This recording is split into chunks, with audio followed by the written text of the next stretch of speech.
അയ്യോ അയ്യോ അയ്യോ അറബിയെടുത്ത് പറഞ്ഞല്ലോ ഞാൻ വന്നിട്ട് നോക്കിക്കോളാന്ന്. പിന്നെ ജുബ്രുവിന്റെ അടുത്ത് എന്റെ അന്വേഷണം പറയണം. ഓക്കെ. ജുബ്രു ആരെണ്ണ? കഫീലിന്റെ പുലി. അവൻ ഞാനില്ലാതെ കഴിക്കൂല.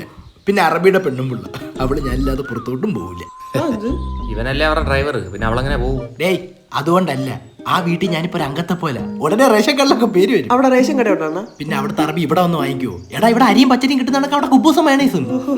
ഗൾഫ് ഒരു സംഭവം തന്നെ അല്ലേ? രക്ഷപ്പെടണമെങ്കിൽ ഗൾഫിൽ പോകണമെന്നൊന്നുമില്ല. എന്തൊക്കെ പറഞ്ഞാലും പ്രവാസി തന്നെ. അതെ. എന്തെണ്ണ? അറബിയെ വല്ലാണ്ട് മിസ് ചെയ്തറാ. അവിടെ കെട്ടിപ്പിടിച്ചോണ്ടിരിക്കാൻ എന്ത്?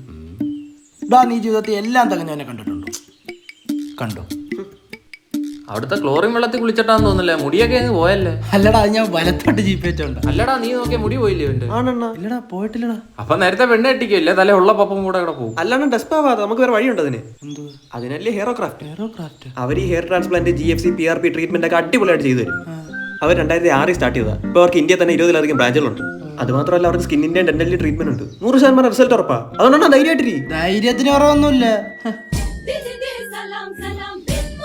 ഒരു അർജന്റ് കാളെ. ശരി എന്നാ പിന്നെ കാണാം. അണ്ണാ എന്റെ വിസയുടെ കാര്യം വന്നിട്ട് എനിക്ക് അവിടെ സൂചിക്കാണല്ലേ. നിന്നെ സൂചിപ്പിക്കുന്നുണ്ട് ഞാൻ.